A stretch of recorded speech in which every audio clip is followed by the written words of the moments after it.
ایک آپ کو میں اور بات بتا دوں، وہ بہت سارے لوگوں کو بالکل نہیں پتا۔ مکہ مکرمہ سے 6 کلومیٹر کے فاصلے پر ایک جگہ ہے، اس کا نام ہے فخ۔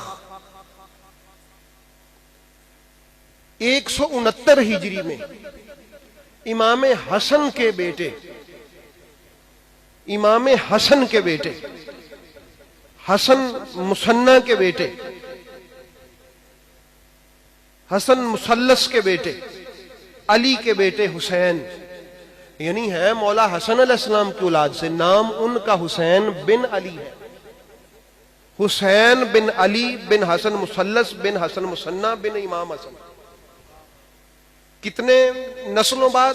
حسین 1، علی 2، حسن مثلث 3، حسن مثنی 4 اور 5ویں امام حسن مجتبی۔ یہ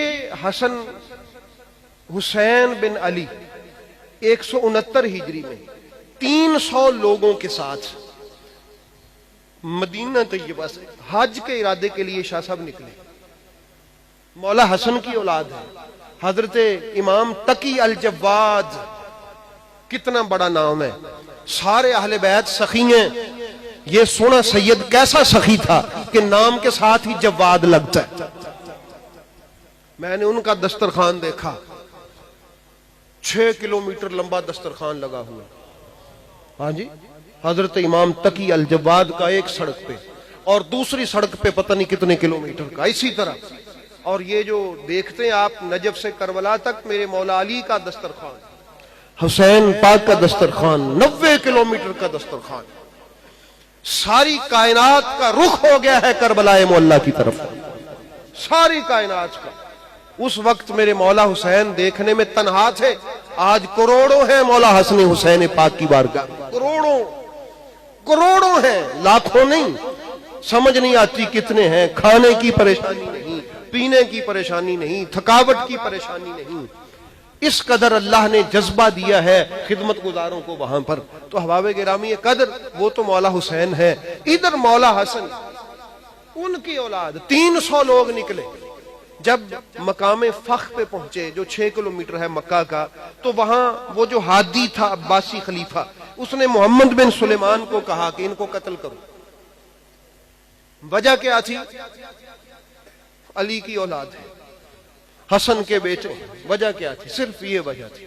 نکلے کس لیے گھر سے؟ حج کے لیے۔ اولاد کس کی ہے؟ مولا حسن مجتبی کی۔ 300 لوگ ہیں، بہت سارے اہل بیت، بیبیاں اور پھر ساتھی معتقدین اہل مودت ساتھ ہیں، 300 لوگ ہیں۔ تو کھڑے ہو گئے، سید تھے، ڈٹ گئے، پھر آگے ان کا حملہ کرنا ہے تو کرو۔ پھر 100 لوگوں کے سارے سیدوں کے سر کاٹ کے نیزے پہ چڑھا کے بادشاہ کے سامنے پیش کیے گئے۔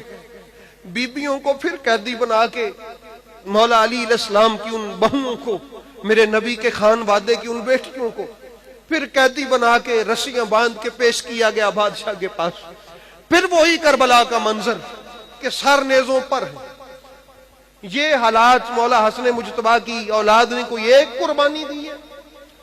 کسی ایک جگہ پر علی کی اولاد، حضرت ابو طالب کی اولاد ذبح ہوئی ہے؟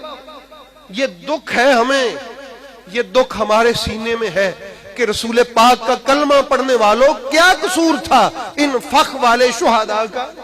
یہ قصور تھا کہ یہ حسن کی اولاد ہے، یہ قصور تھا یہ علی کے پوتے ہیں، یہ قصور تھا یہ ابو طالب کی اولاد ہے، یہ محمد مصطفیٰ کے گھرانے والے ہیں۔ اس قصور میں قتل کر دیا گیا۔ تو احباب گرامی قدر، ان شہداء فخ کو پھر 8 ذی الحج کو، احرام باندھنے کا جو دن ہے، حج کا احرام باندھنے کا دن، 8 ذی الحج کو فخ کے مقام پہ قتل کر دیا گیا۔ 300 لوگ تھے، 100 لوگوں کے سر نیزے پہ چڑھائے، قیدی کیا سارے سادات کو، حسنی سادات تھے جتنے بھی تھے۔ تو احباب گرامی قدر، اتنا ظلم کبھی کسی پر نہیں ہوا جتنا ظلم رسول پاک کی اولاد پہ ہوا ہے۔ آپ مجھے یہ بتائیں کہ رسول پاک نے کیا کہا تھا کہ میرے بعد ان کے ساتھ کیا کرنا؟ محبت کرنا، ایسے ہی کہا تھا۔ ان کا خیال کرنا، ایسے ہی کہا تھا۔ ان کو کچھ نہ کہنا، ان سے پیار کرنا، ایسے ہی کہا تھا۔